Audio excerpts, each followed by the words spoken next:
over the next called the Leadership Excellence Series to benefit 9 colleges of Mumbai that will include students and staff. Benefits to students are numerous. These soft skills will help them be job ready and better employability.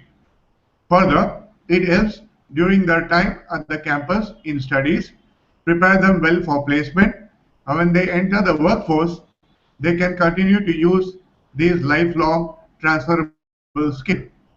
Dr. Manu Vora, a BS Honours from IIT BHU, a chemical engineer, 1968, MS and PhD in chemical engineering and an MBA with marketing management. Dr. Vora is the chairman and president of Business Excellence in Global Quality Management Consulting. He has over 40 years of leadership experience and has guided Fortune 500 companies, 500 of them, with Baldrige Performance Excellence Assessment in the areas of leadership excellence, customer satisfaction, employee engagement, and process improvement. He has taught operation management at various business schools globally and affiliated with over 40 educational institutions worldwide. He has over 50 publications and over 450 presentations in business excellence and quality management globally. In 1968, Dr. Vora received the J.N. Tata Scholarship for his graduate studies in USA. He is past Vice President of ASQ, that should read American Society Quality, ASQ Fellow, and Certified Quality Engineer. Since 1989, Dr. Manu Vora and his team at the Blind Foundation of India has raised over $4 million to serve over 1 million visually impaired people in India. In 2010, he was recognized with Volunteer Service Award by the President of the United States, and in 2011, the Ellis Island Medal of Honor from the National Ethnic Coalition of Organization at the Ellis Island, New York. I wish each one of you a very happy beginning. Okay. Yeah. Yes. Thank you, Mr. Vishwanathan. I want to extend my greetings and good morning to all of you. Now the protocol is everybody will stay on mute until we come to the end of the presentation, where we will have a brief question and answers and comment session. So let me begin sharing the presentation. So bear with me for a second.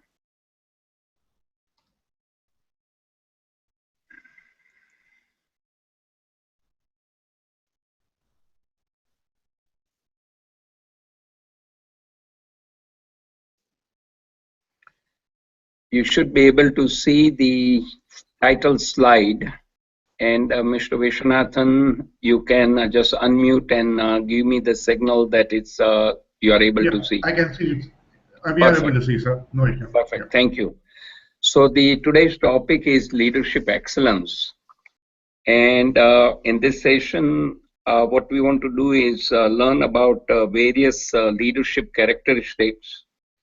We will look at the difference between a manager and a leader, and we'll also share some of the excellent leadership models as listed here, and then I'll take you through the roadmap for leadership excellence and share some of the great references which you could explore further. Now, to begin with, I like this quote on leadership, which says, "A leader is best when people barely know he or she exists, not so good when people have to obey and acclaim the person, and worst when they despise the leader. But of a good leader who talks little, when his or her work is done, his or her aim fulfilled, they will say, we did this ourselves." This is from Lao Tzu. Another great definition of leadership is listen, learn, and then lead. Now, here is a capturing the difference between leadership and management in the context of change management. As we all know, currently the world is going through a lot of turmoil, and in order to sustain the changes and the improvement for a long period of time, leadership is critical. And what does the leadership do? They produce the change, they establish direction, and provide overall guidance. They align the people, and they motivate and inspire people to do great things. We need roughly between 70 to 90% presence of leadership to manage the change. Management, on the other side, produces predictability and order. Their role is to do the planning and budgeting, organize and staff the functions, and they are generally controlling the operations and do the problem solving. For sustainable change management, you need somewhere between 10 to 20% of management, but 70 to 90% leadership. They need to be upfront. At the bottom, there is a simple quote given by Dr. Stephen Covey, a leadership think tank. What he's talking about is the difference between effectiveness and efficiency. Management is efficiency in climbing the ladder of success, whereas leadership determines whether the ladder is leaning against the right wall.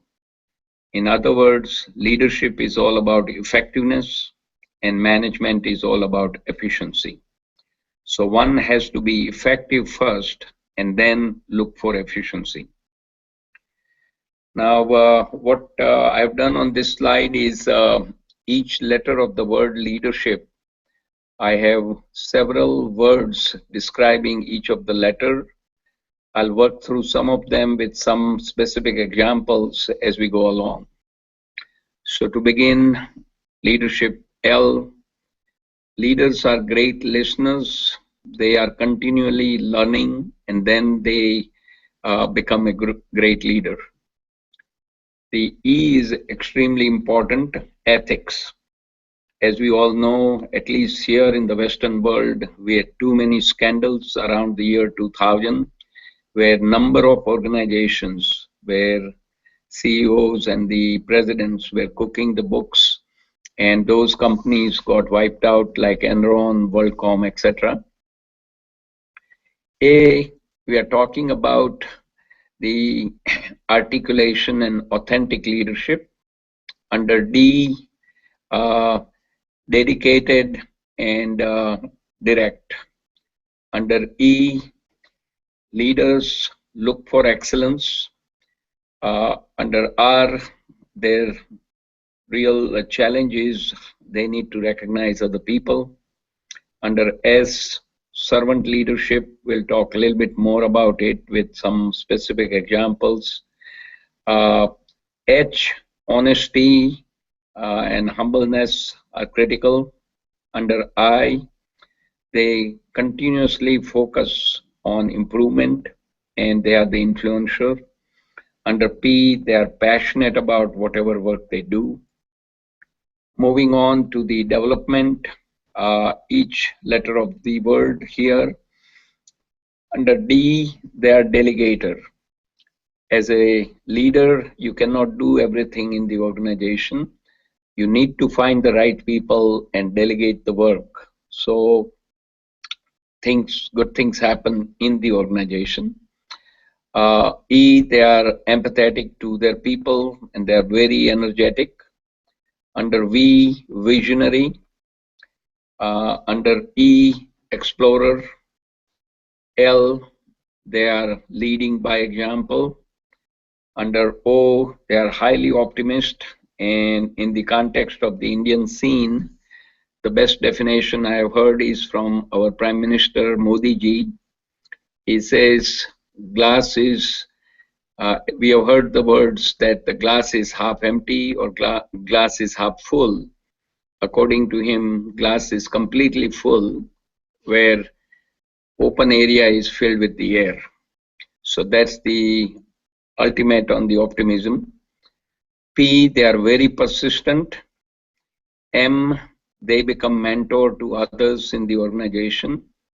E, they are educator, and I need to give you one example. At one of the casino in the United States, they were losing money. So they hired a faculty from the Harvard Business School to come and do some experiment.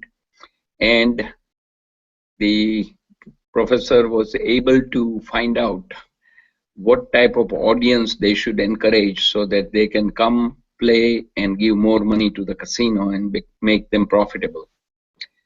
They liked his work so much, he was offered to become the CEO of the casino. So the educators, and we have a lot of educators in the audience, you work with all sorts of people at various levels, and you figure out how to make things work and how to impart the knowledge in your context. And they are great networker, and they are teachable, and as well as they become the teacher. And one specific example, General Electric, they have their corporate training center in Crotonville, upstate New York, where the CEO personally spends about 50% of his time to teach upcoming about 200 to 300 leaders from various units of GE. What they want to do is work with the upcoming ladder of leaders coming through the pipeline, share with them the vision, the mission, the values, and where the company is going. And this is how they can replenish the leadership bench all along. It is one of the best examples. Now on this slide, we see lots of great leaders. We start with the Indian context, Swami Vivekananda. Then second one, Pandit Madan Mohan Malaviya, who established the Banaras Hindu University in 1916. And next year we'll be celebrating the centennial celebration. And I had a great honor to be on the campus between 1964 to 68.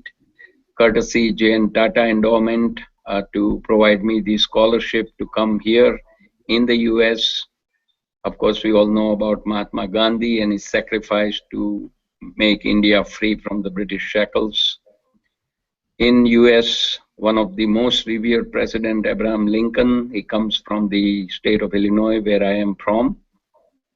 In the quality scene, Dr. Deming, he's the stalwart and father of quality movement, along with Dr. Juran.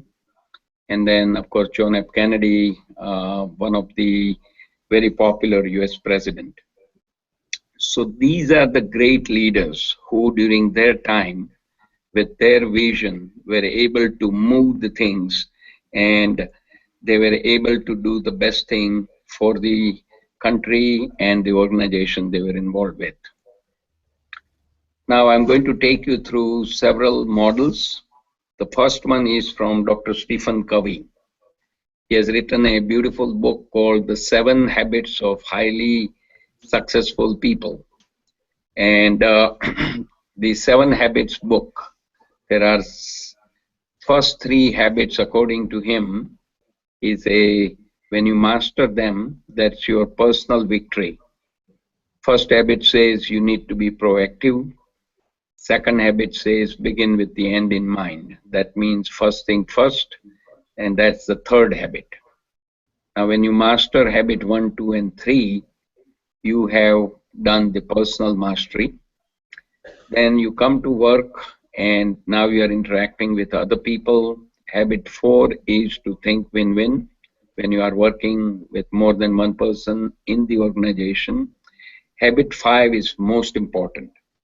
Seek first to understand before being understood, because this is where you are trying to connect with the other party, find out what their needs are, and how do you come to a situation where both sides are going to benefit. Habit 6 is synergize with a creative cooperation. According to Dr. Covey, when you master habit 4, 5, and 6, you have now public victory. And then you continue the effort you have done by sharpening the saw for continuous improvement in the habit 7. So 7 habits of Highly Effective People was the first book. Then people asked the question, how do you move from effectiveness to greatness? So in year 2004, he wrote the book called The Eighth Habit. And here the idea is that individually we need to listen to our inner voices, and then collectively within the organization, others should be given a chance to share their inner voice, and out of which you create the greatness for the organization to last. Now, here is another model called tipping point leadership. This is in the public sector setting where a gentleman by name William Bratton, he served in the Boston Mass Transit, Boston Police Department, followed by New York Mass Transit and New York Police Department, where over about 25 years span, he was able to root out the inefficiencies and high rate of crimes in both cities, Boston and New York. And by the way, in early 1990, New York was the murder capital of the world. When William Bratton arrived there with this model, he put together a very effective leadership structure, and that has been written up by two professors from the INSEAD, which is the Harvard of the Europe, by Professor Kim and Maburney. Now, the four aspects of the tipping point leadership from the life of William Bratton. First one is the cognitive hurdle. What it says is that in any organization, there are always going to be a problem. How do you find a solution which you can sustain for a long time? So the first thing you need to do is put people in front of the problem to overcome the cognitive hurdle. So to do this, what he did, the mass transit, there was so much robbery and mugging going on the train. People were afraid to ride the train in daylight, not alone in the evening. So he ordered all his managers to take the train to come to work. Don't drive. Once the managers started riding on those subways, underground trains, they realized how bad the problem was. And once people see the problem, they accept it, then you are on a journey to start solving the problem. Second hurdle we all reach is any organization, resources are limited. So he had a issue with one of the precinct where narcotics, the drugs was a big issue. So temporarily infused large amount of resource by bringing more people to tackle the issue. Once that issue was tackled, he reassigned the resources. So in other words, in any organization, you won't keep getting more and more people.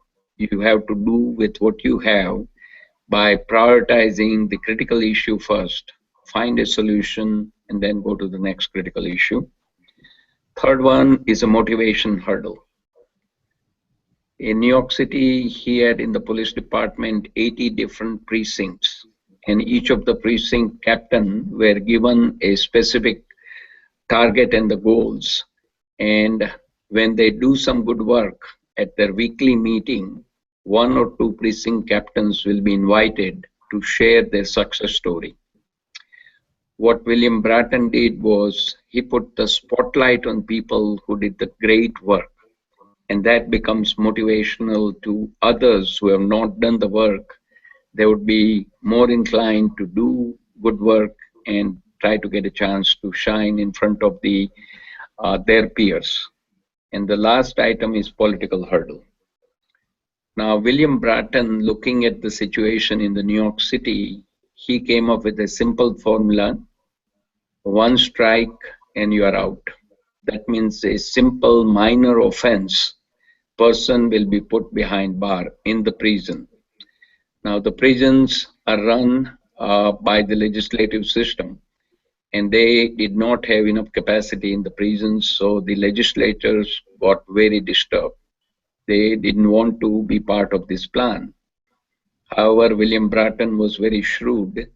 He kept Mayor Rudy Giuliani on his side, explained to him the benefit of it, and he said, yes, for the first year there will be a spike, but we'll manage it. And lo and behold, what happened after the first year, with a lot of people getting arrested, they got the message, and then New York is now one of the safest places in the United States. You can walk at midnight and there won't be any robbery, and police are constantly patrolling the area. So the bottom line is, to have a sustainable change, one need to use this tipping point leadership model to overcome these 4 hurdles. Now here is a great insight from Jack Welch, who retired from GE as a CEO, and during his tenure for 28 years, he kept getting better results for the GE, and the stock market responded very well with all his initiatives. And by the way, he popularized Six Sigma starting in 1995 to improve the quality and improve the productions throughout the GE empire. Now, when he wrote this book, Winning, there are some good lessons we can have. One is the leaders constantly upgrade their team by bringing good people in the team. They constantly see the vision which they develop with their immediate support, but they also live and breathe it. So vision is all about what's the dream for your organization. How are you going to go into the long term and try to keep the organization intact and sustainable? Leaders provide lots of positive energy and they are highly optimistic. They have trust with the people with candor, and they look for transparency and provide credit to people. They definitely have courage to make unpopular decisions. And the real role of the leader is to keep asking questions. Because as we said before, leaders can't do all the work. You need people to do the work. And once the work is getting underway, you need to have reviews and ask pointed questions to see how things are going. Leaders really inspire risk-taking, and they allow the learning. And the last item here is they celebrate the success that energizes people who are working within the organization. Now here is another great model from Jim Collins, who is a researcher at the Stanford Graduate School of Business. He looked at well over 1,400 good companies and looked at their financial performance over a 40 years window. And since 1985 to 2001, companies which outperform average company by 3 times, 300% better. He came up with a very simple model, and the metaphor is you put the right people on the bus and allow them to steer the bus in the right direction. So what we are seeing here is you need to select the best people to do any work in the organization. Once you have the right people, they will do disciplined thinking. They will take disciplined actions on a specific issue, and they will build greatness to last for a long time. Here we have a number of organizations like Southwest Airlines, one of the only profitable airlines in the United States. Then Walgreens Pharmaceutical, the Walgreens, which dispenses the prescription drugs. In the Indian context, I think we have Tatas with the great ethics and great focus on the social responsibility, and they plow back 2/3 of their profit for social responsibility. So that is one of the benchmark in the world. Jim Collins wrote up another article in Harvard Business Review talking about level 5 leadership. Now, The hierarchy is in the level 1, it's a highly capable individual. Level 2, contributing team member.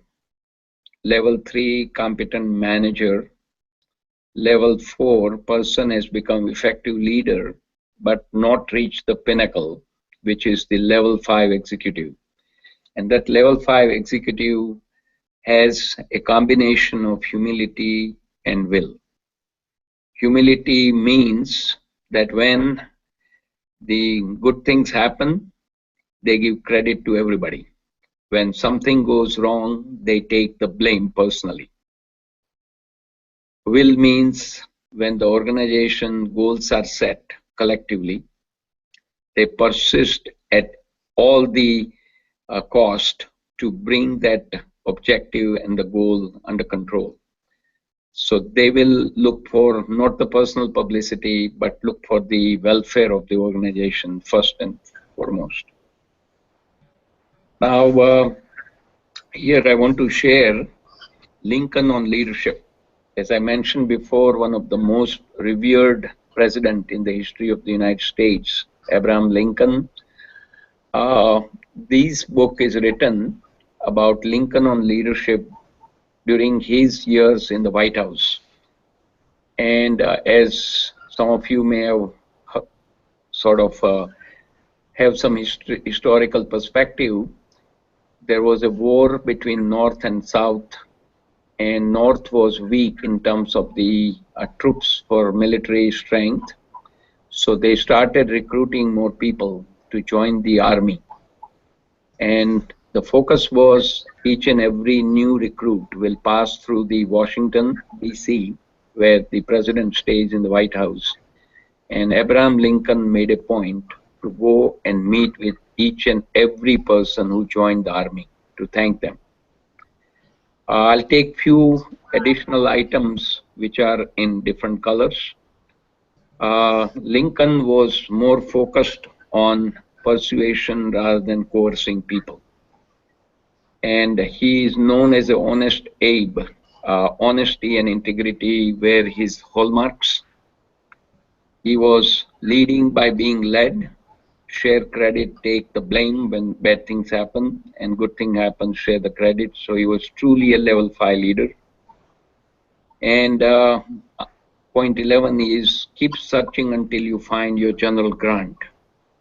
He replaced about 7 to 8 generals until he found General Grant, who was willing to fight and take risk. Previous generals were looking for titles, but they were not ready. They did not have the stomach to fight.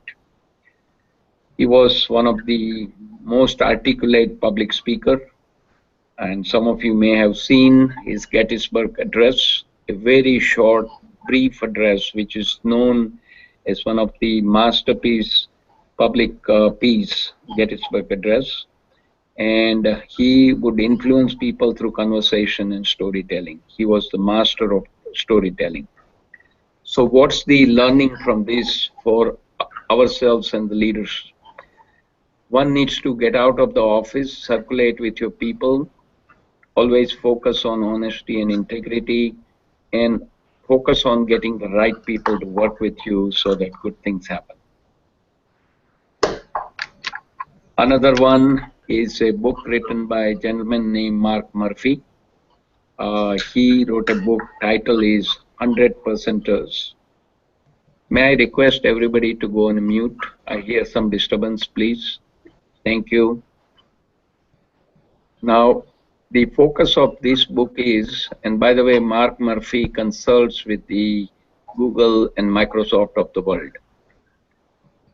The focus of this book is that you need to have 100% expectation from yourself first, and then you need to expect 100% from your people.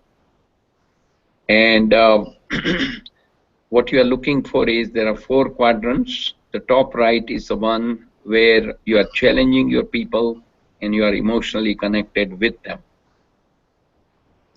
Bottom left, avoider, low challenge, low emotional connection, nobody should be there. Top left, You are challenging your people, but you are not emotionally connected. So that's more like a dictator or an intimidator. And bottom right, challenge is very low, but you are highly emotionally connected. That's a appeaser. We call that a country club people, where nothing is happening. It's an excellent way to look at how you manage and how you lead your people. You give people meaningful work and challenge them, but you are highly emotionally connected and you treat your people as people, not the number. Now, here is one of the posts I made on LinkedIn last year, a leadership paradigm with the value on the y-axis and empathy on the right axis. And top right quadrant, where the value is high and the empathy is high, this is the servant leadership, where the focus is on sacrifice and service. And here we can definitely think of Mahatma Gandhi, Nelson Mandela, Mother Teresa, etc. Few in number who have done great work for the humanity. Bottom right, knowledge leadership, caring and sharing, that is the educators, all of us in the audience, those who are teaching. Top left, here we are looking for value leadership, growth and profit.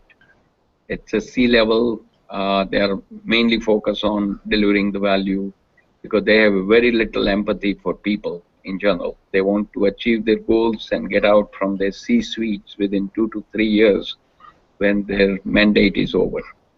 And then comes on the bottom left, position leadership. This is the front and middle level. Generally, they misuse the power and they do a lot of politics. And that is where they fall. Now I'm going to begin to wrap it up. Leadership for a leadership excellence roadmap. So we all can become great leaders provided we are willing to work on it. We need the personal commitment. We need to be involved and we need to be accountable. Second item is we need to understand how is our behavior impacting others. So they say that if you want to be a good leader, you need to spend about 50% of your time managing yourself first. So if you can't manage yourself, you cannot manage or lead anybody else. Once you receive the feedback from your peers or through employee opinion survey, you do the quick analysis, find out where you are strong and where you need to improve. Then you develop a short-term and long-term plans. One need to continue to do education and training for skills building and apply it. Along the way, nurture yourself by changing personally and make the behavior changes. Your regular evaluations and then celebrate the success. Kindly put everybody go on a mute. I still hear the disturbance. Please. Thank you. Here are some leadership core competencies. Leaders create the vision, mission, and values. By vision, we mean the dream for the organization. Mission is a path to achieve that vision. And values are 3 to 4 critical items by which people will work together. So let me give you some simple examples. When President John F. Kennedy came into the office, he had a very highly inspirational vision, which he said, before the decade is out, we'll put a man on the moon and bring the man back. Because of his vision, NASA created a mission to go to moon, and less than a decade, Neil Armstrong put a foot on the moon and he was the first person to go to moon. Values generally are like honesty, integrity, focus on customers, respect for people, strategic growth, etc. Leaders provide strategic direction. They are extremely good at decision making, and they teach and enforce ethics throughout the organization, and it starts with them first, and then they enforce it throughout the organization. As we discussed before, they do continuous organization reviews and allocate resources as needed. They build cohesive teams. They are master at talent management, of finding and engaging the best people. One of the role of the leaders is to provide recognition for the good work. They become coach and mentor the next level of leaders. Remember, we talked about GE, where the CEO spends 50% of his personal time to teach the upcoming generation of leaders. They definitely lead change. They have excellent communication to effectively communicate across the organization, and their mission in life is to ensure sustainability of the organization. Now, to summarize, leadership is all about influencing, igniting, and inspiring ordinary people to do extraordinary things. Let me repeat, leadership is all about influencing, igniting, and inspiring ordinary people to do extraordinary things. And that is all about leadership. They influence people, they essentially ignite people to go where nobody has gone, and they provide inspiration so that everybody in the organization is moving in the right direction. There are a number of great references. There is a first website here. I would suggest to the faculty, to the students, that go to this website. There is a tremendous amount of information sitting out there about the best organizations winning United States Baldrige Performance Excellence Award, and the award is given out since year 1988, and their application summary with the 7 categories. The category 1 is leadership. It is sitting there under application summary. You can read those inspiring cases and learn from it and apply, and so on and so forth. And those of you who have a further interest, you can look at the Tipping Point leadership article from Harvard Business Review through the library. We have YouTube, which we are coming up shortly. And out of these 2 YouTube, I'm going to play the first one. Second one has a little issue with the voice. So all of you will get the soft copy in the PDF format. At your convenience, you can look at the second YouTube. And at this point, I'm going to go to the YouTube in few minutes. And let me first finish the all the slides here. Now, there is an assignment for all of you. Because of the short start date, not able to give you the homework ahead of time. But I would request all of you, when you receive this soft copy, to go through your assignment A1 and A2. A1, when you take that leadership style quiz answering simple 18 questions, you will be able to determine your style of leadership, whether you are authoritarian, participative, or delegative. And that link will allow you to take that quiz. Second one is Myers-Briggs Type Indicator Test. When you click on this Excel file, you are able to answer those 74 questions on the Excel file. And when you submit it, it will give you your Myers-Briggs Type Indicator with the 4 letters. And that specific test is a psychometric test developed by a mother and a daughter team, Myers and Briggs. And this started around World War II, when men in the United States were fighting on the war front. And to sustain the war effort for production, material production, a lot of women entered the workforce. This test allows you to find out what you are good at and what's your inclination. and that's where this test has become popular. And by the way, both of these quiz and the test, they are free, so please make use of it.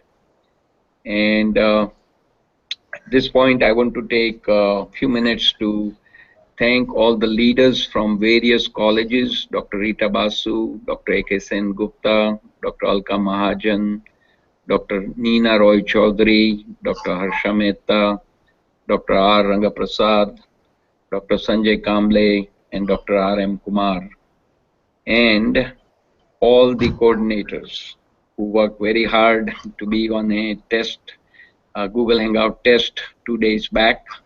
So Dr. Koel Roy Chaudhary, Mrs. Suma Nair and Mr. Ram Chauhan, Dr. Manasi Karkare, Ms. Jinal Shah, Dr. Anita Agrawal, Mrs. Shelly Simon, Dr. Anil Palve, Dr. R.M. Kumar, and additionally from ASQ India, Mr. C.B. James, Chair of the ASQ Mumbai LMC, Mr. Kathayat, and our great friend, Mr. Vishwanathan, mentor to ASQ Mumbai LMC. So with that, I want to go back to the YouTube, and I'll share that in a moment. So first of all, I have to stop sharing this and go to the YouTube, and then we will take question and answers.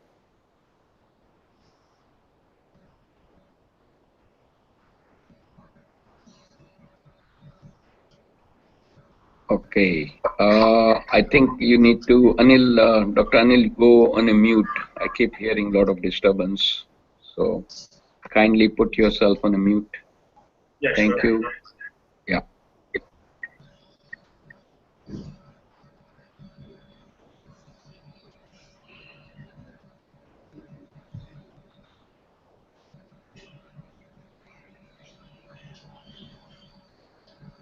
Okay, I'm going to share the YouTube.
Not able to see.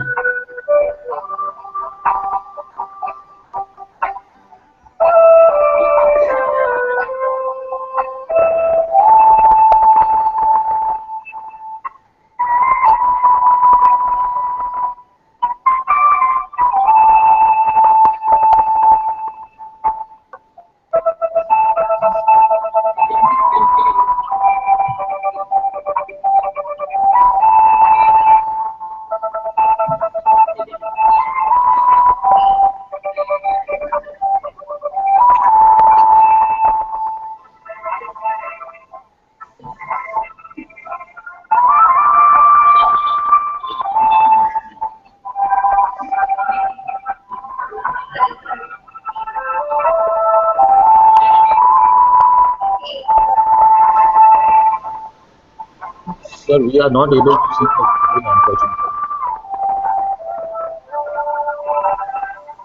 Okay, not able to see the video. No, I can see you, sir. Okay, I'll go back. Sorry. I'll share it one more time.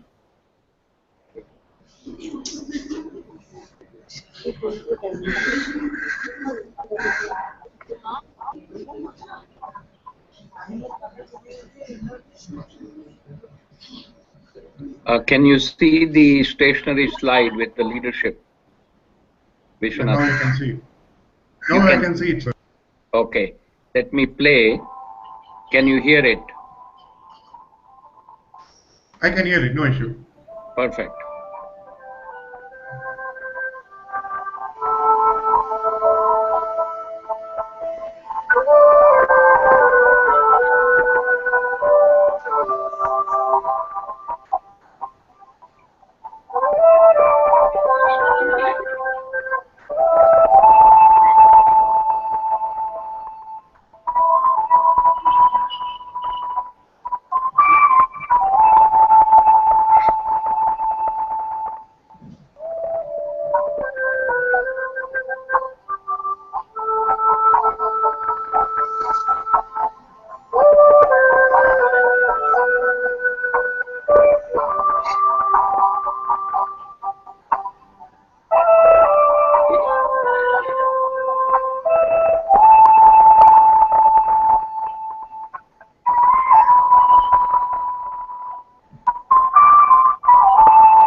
Okay, so with that, I think we have completed the topic with the YouTube, and now the time is here for question and answer. And what I will do is, Vishwanathan, any comments or any one question, and we'll go in a sequence based on what I see here. Before we start the question, there is an apology from MSAR. Mr. Kumar was unable to get connected. He was in touch continuously, so we have to tackle that the next time. No problem. So before we go, audience should, yeah, okay, fine. So let's go to the first one.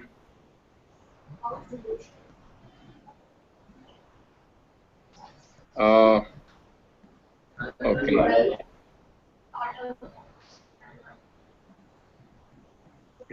Okay, let's go to just 1 second.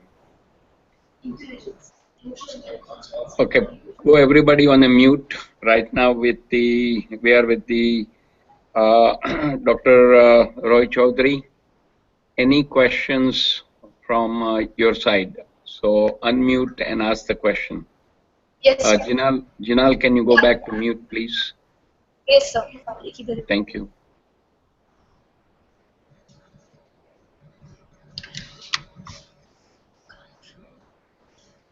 So 1 minute. Yeah.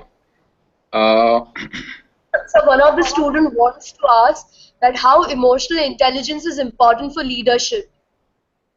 Okay, so this is a question from Jinal Shah's group, right? Yes, sir. Okay. Emotional intelligence is extremely important, specifically, as I mentioned before, leaders need to manage themselves first.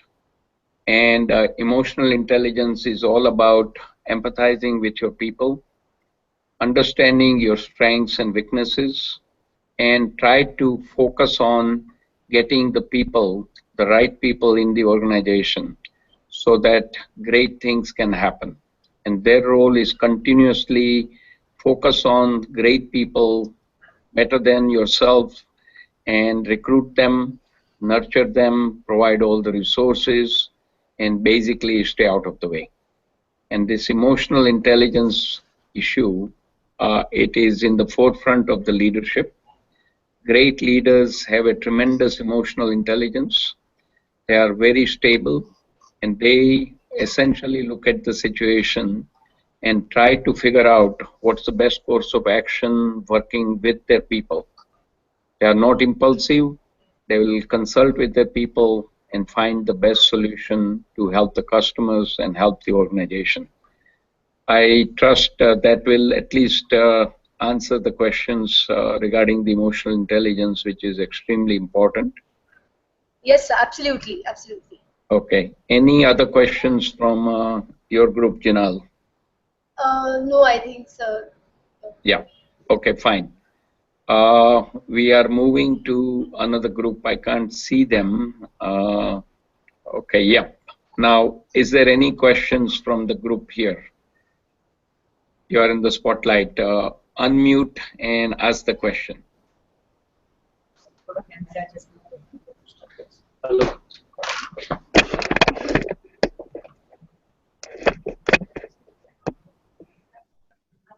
Hello. Little bit here. Hello. Little bit louder. Okay. So, Dr. Manasi, any questions from your group? Yes. Good morning, sir. This is Vijay.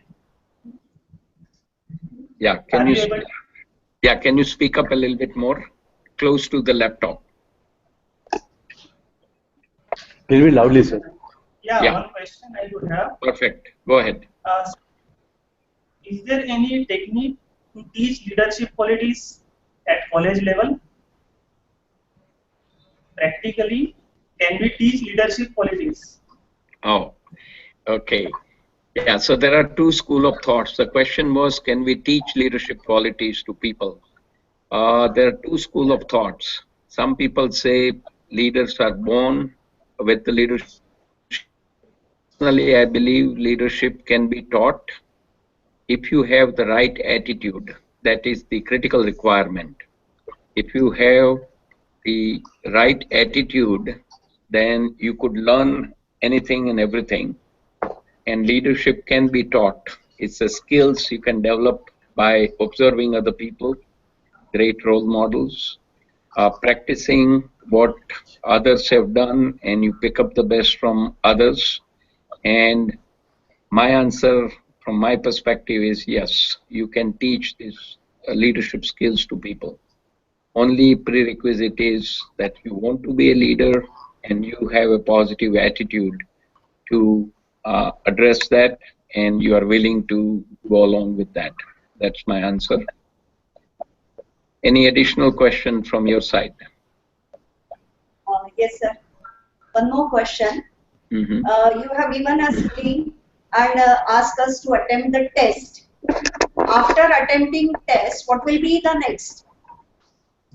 Like everyone should climb the ladder of leadership. Yeah, I think. Could you please repeat? I didn't get the question. Sorry. So you have given 5 steps. That is ladder of leadership. Whether you are participant, good participant, or you are coordinating things, and all those 5 steps. And the top one is 100% leader or best leader. So, and you have given us link to identify ourselves where we are exactly in the ladder. Okay. Yeah. So basically, I think the question was where we are at the level of leadership, right? On the 5 levels. Yeah. So if you observe those 5 levels, individually we need to be good at first. Then we collectively work with others. With the learning to work with others, we continue to develop on that 5 points. And ultimately we reaching to the point where you are highly effective and you are looking out for the organization. My other comment is we need to have leaders of all levels. It's not just enough to just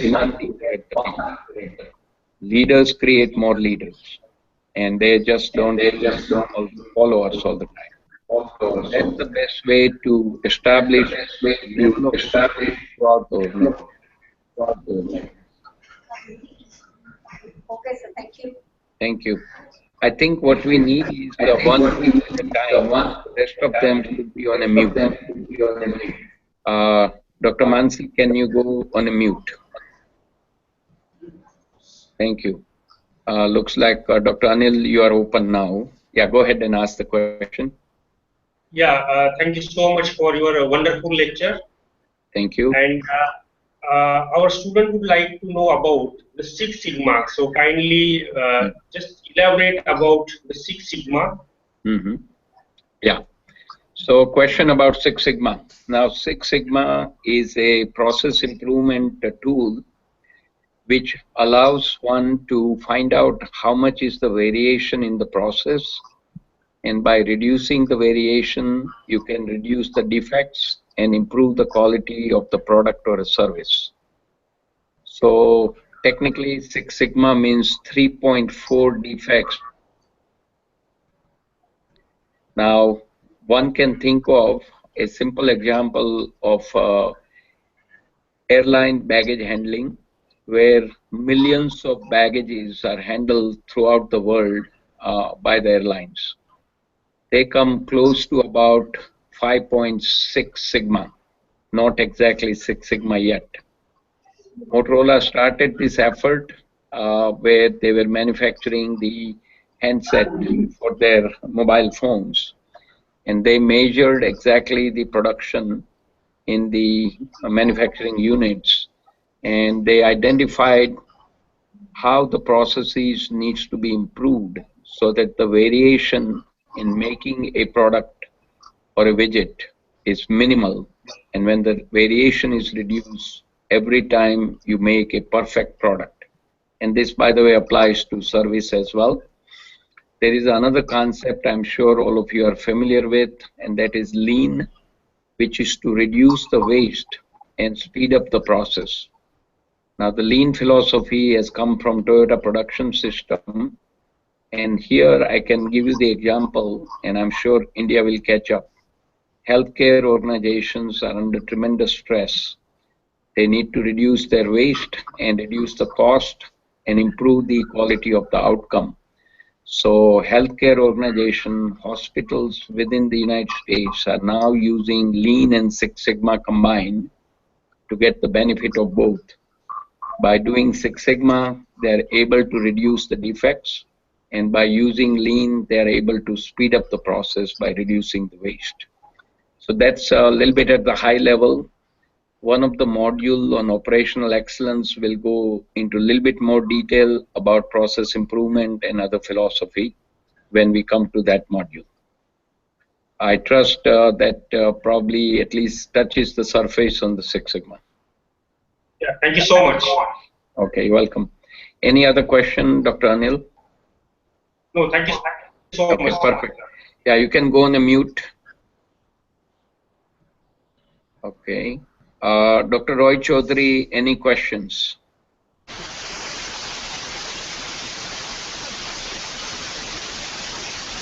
No, sir.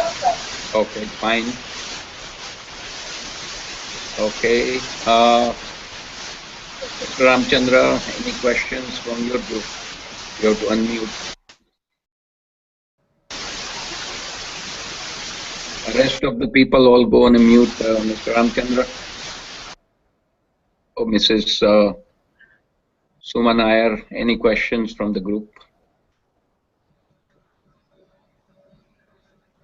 Yes, sir, we have a question. My faculty would... Okay, I cannot hear you. Can you increase the volume, please?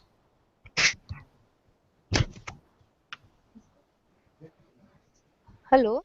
Yes, go ahead. Sir, we have a question. My faculty will ask the question. 1 second, sir. Okay. Hello, sir. Yes. I'm Professor Vilas Chaudhary. Mm-hmm. That my question is that in what way Deming's PDCA cycle is useful in developing excellence in the leadership quality, and is there any statistics which is available? Okay, so let's go back to your question. Use of PDCA cycle from Dr. Deming. How is it useful in developing the leadership? So first of all, for the benefit of everybody, this cycle of PDCA started by Dr. Walter Schuhart here at the Hawthorne plant of Western Electric Company of AT&T Bell Labs in the Chicago area in 1924. And he invented, actually, Dr. Schuhart invented the control charts, how to observe the behavior of the process. Now, in later time, that PDCA cycle is now attributed to Dr. Deming, and during his later years, Dr. Deming did not like this C. So PDCA stands for plan, do, check, and act. The check part he did not like because it was the connotation for inspection. So Dr. Deming substituted that to PDSA, which is plan, do, study, and act. So during study, you study the results of your action. So for leadership development, PDCA or PDSA is an excellent cycle to focus. P, plan. That means you are planning yourself to become a good leader by observing yourself, getting the feedback from others. Then whatever you have learned, you are going to apply that working with people. That's your do. Then you study your behavior by getting feedback.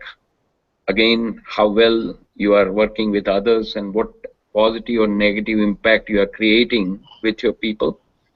And keep in mind that leaders, what they talk is one thing, but what they really do, that essentially people pay attention to. So leaders have to walk the talk. Whatever they say, they must follow it by themselves. and then action to continuously improve their leadership style and leadership ability. This thing is critical because leaders have tremendous impact in the organization, because they, first of all, control a lot of resources. Secondly, they make all the decisions, and people look forward to getting the right direction and visionary leadership from their leaders. So I trust this one will take care of it. Definitely, it's the application of the PDCA or PDSA is very relevant in the context of Dr. Deming's cycle for leadership.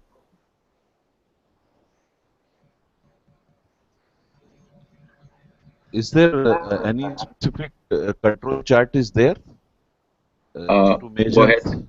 Question is there any specific statistical control chart is there to measure the effectiveness and the quality of the leadership?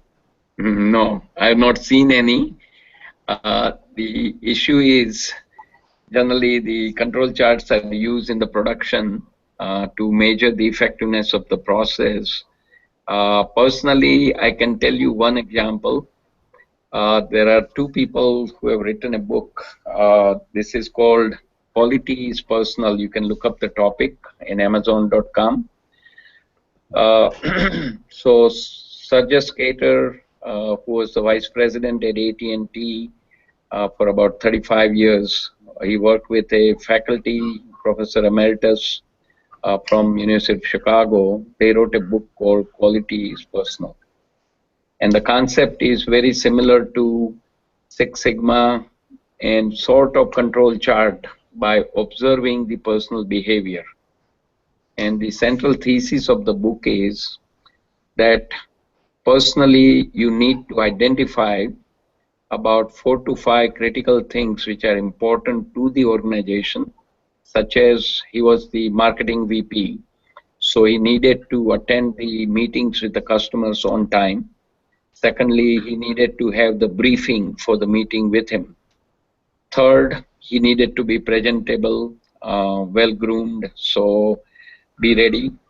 And then on the personal side, he had a goal of calling his 90-year-old mother once a day, and keeping the weight under control so that he is presentable to the customer, etc. So he selected, Bernie Skater, 10 different items. For each of the item, he put a goal. For example, attending a meeting, if he was late by 2 seconds, that will count as a defect. And by keeping that checklist on a daily basis, he found out in the first week that he was doing lots of defects. In other words, he was not able to keep up with the goal he had set. That was an eye-opener, self-observation. As a result, he changed his behavior. So here is the story. He used to have an 8 o'clock meeting with his direct staff of about 6 to 7 people. He used to come late always, so his people would be late and that meeting will linger on and on.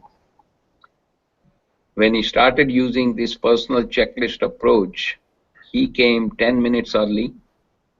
Because of him, all his direct staff started keeping the checklist, and they would all come 10 minutes early. They would have a standing only meeting. In 9 minutes, they would finish everything, that what is on the plate for everybody today, a quick huddle, and what are the dependencies among all the leaders. And by doing this simple task of observing the behavior to come on time and attend the meeting, he was able to free up more time in the afternoon to talk to customers, mingle with the people who are working in the organization, and use time more effectively. So the learning is meeting got over before it was supposed to start by managing it more effectively. And that is the perfect example of measuring defects from the Six Sigma point of view. And essentially, you have a mental chart that where you are falling down, you are going to change your behavior. And I would highly recommend picking up this book. And of course, the used books are fairly inexpensive, and if possible, build up a library with lots of nice books. And all along in all the 12 different topics, we'll have a variety of references which can be kept in your library. I trust that answers your question, Professor. Yes, sir. Can you repeat the name of the book and author name? Sure. Quality is personal. Quality is personal. Yes. Yeah. And Name of the book? yeah, Sarjas Gator is one of the author.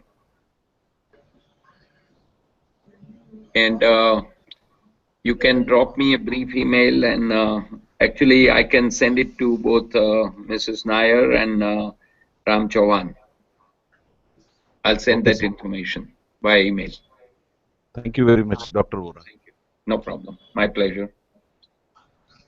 Okay, any questions from the other groups before we conclude today's session?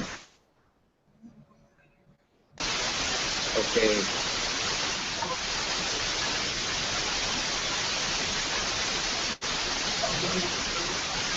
Okay, if there are no questions, you can go on a mute.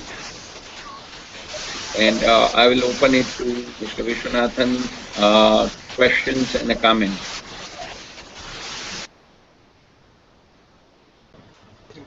Hello, sir. Jinal, you can go on a mute, please. Hello, sir. Yeah, you can go on a mute. Unless you are... Okay, good.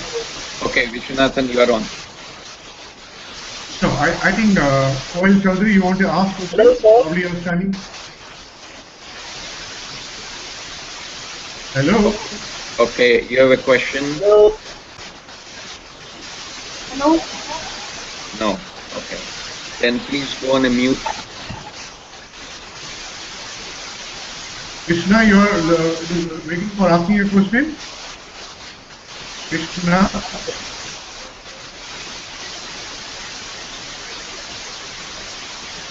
I think there's a question they want to ask. Okay. Okay, if there's a question, please speak up. There is a question, sir. Yeah, go ahead. So one question from our end. So can you hear me? Yeah. Yes, definitely. Yeah, hello. Hello, sir. Yeah, go ahead. Yeah. What approach should a leader take while trying to control a hostile environment? What approach? You have to speak up a little bit. I'm getting part of it. What approach should a leader take while trying to control a hostile environment? Okay. Interesting question. What approach a leader should take while working in a hostile environment? Yeah, so my take on this is leader needs to first figure out why the environment is hostile. What are the underlying causes, and what can you do by talking to the people so that you are able to gauge where things are.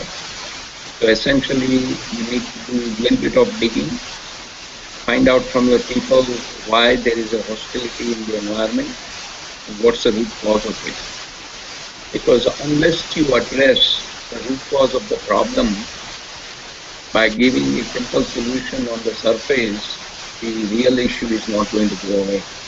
And this is one thing we have learned in the positive discipline, that whenever you want to solve a problem, find the root of the problem first and remove that root with the help of people. And once you address the real root of the problem, your life will be a little bit easier. Now, this can be put in the context of the labor and union, non-union fighting. So this is where trust is very important. If leaders commit to something, they need to walk the talk and provide the necessary support so that there is no animosity and you are working in a more harmonious environment. And again, this is not a very simple thing to do. When you are in a hostile environment, tempers are running high on both sides. So one needs to use all the judgment and bring the civility first. Find out what the real issues are, tackle those, and bring the stability and peace in the organization. I trust this will at least give you something to start. Sir, I have one question. Yes. Okay. From Dr. Roy Chaudhary, could you please go on and mute if there is no question? And Vishwanathan, let's wait. Sir, From the actually, we have a ladder. question. Yeah, another question. Vishwanathan, can you go on and mute? There's a question. Yeah, go ahead. Morning, sir. One more question by one of the students. Yeah. Morning, sir. Yeah. How can a leader make sure that he gets his work done without task? Hello? Okay. I think we have two groups talking at the same time. Okay, looks like this group is going to talk. Hello? Okay, go ahead. And can Hello? you speak a little bit clearly? Hello? Yeah, I can hear you. Yeah. Yes, sir. My question is, how can a leader make sure that he gets his work done from the team without being a taskmaster? Okay, so I got part of the question. How does leader ensure that he gets the work done from people working with him or her? With her. Yeah. Okay. Without being a taskmaster. Okay, got it. So let's look at the difference between a real leader and a boss, right? So one of the thing I've heard is boss drives everybody crazy and leader lead, whereas bosses just drive people crazy. And I had my fair share of those bosses who didn't know much, and they were driving everybody crazy in the organization. So one need to think about this, that leadership is, what is leadership? Their role is to look at the potential in people, first find the right people, motivate them to go along with the vision of the organization, and continue to nourish their willingness to work. And macro management is the key word, not micromanagement. You tell people what the objective is and let them loose. Don't tell them what steps you need to take. You show them the end post, and once the end post is clear, you allow them flexibility to find the solution. You are there as a coach, and you are able to nurture them so they can bring you the best solution. So in other words, don't try to be a boss who drives everyone crazy, because people will leave you. But if you are the one looking after your people, giving them all the resources needed and supporting them and bringing them up, they will stay with you for a long time and they will do wonder for you. In that context, I want to add one more thing. Jinal, your group needs to go on a mute, please, because there is a disturbance. Once you ask the question, kindly go on a mute, because there's a lot of disturbance and this is getting recorded for others to get benefit from. So Jinal's group, please go on a mute. I still don't see it. It's still unmuted. Good morning, sir. Can you hear us? This is Can you go on mute? Right now I'm answering still the question from the other group. So kindly go on a mute. Okay. The other issue is the leaders need to find people with the right strength. Now, one of the module in talent management, we are going to focus on how to focus on the strengths of the people. In other words, people who are good at certain things, you allow them to do that thing and they will be the most effective, rather than giving them something where they are not good at and then they will fall down. So the combination of the two will allow you to become a good leader and allow people to give their maximum to the organization. Back to this group here, Jinal, Any questions? If you have, please speak up. Otherwise, please go on a mute. Okay, are there any questions from Jinal?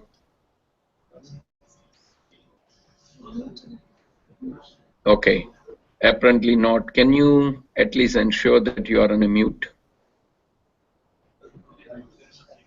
Okay, Vishwanathan, the last word is yours before we wrap it up. No, there was, I think, one question in Syscom. The professor was waiting to ask you a question. Suman Iyer, was that from your side? Yes, sir. Or was it from... No, I sir, don't it know. was not from my side, it was from some other college, sir. Okay, let me ask Dr. Anita Agarwal, is there any question from your side? Not a single no, question sir. came. No, sir. Thank you so much. No. Yeah, I don't think there were any questions left. So, Vishwanathan, you have the last word. Okay, I mean, the last word is, of course, a word of thanks. Thank you very much, sir. And thanks for all the participants for patiently listening and making your contribution. And what I feel is there could have been some lapses. We will clear all this in the next time. Definitely, it was an eye-opener for us, sir. And it was nice sharing your thoughts and your PPT. We will forward to all the concerned people. If all the email IDs are known, we will send to the concerned coordinator who can send it, or to the individual who share the email ID. ASQ Mumbai LMC, thanks very much, Dr. Manu Vora, your interest, and we appreciate your time taken at the very late night from USA. We also thank all the colleges for being part of this new opportunity that we have. Thank you very much, sir. Okay. So with that, I want to add my personal thanks to all of you for listening and taking interest. This is the one topic which we all can keep learning for the lifelong basis. More we become good leaders, the entire organization will be lifted up. And one of the goal is whatever you learn, share it widely with others. And this is the way of life. More we learn, more we share, everybody benefits, and ultimately the college, the society, and the nation will come up. And this is where we need all of your energy and passion to keep developing and become a great human being and help others. With that, on behalf of ASQ Mumbai LMC and ASQ India, I want to say have a great day, rest of the day. And it's approaching midnight here, so I'm going to stop the broadcasting now, and everything is recorded right from the beginning. So we will have a YouTube ready, and I'll have to do a little bit of editing to make sure it's perfect. So thank you all. Signing off. We have a next topic on 17th of July, third Friday of the month, and the topic will be effective teamwork. And we'll be in touch with the further details. Thank you and goodbye.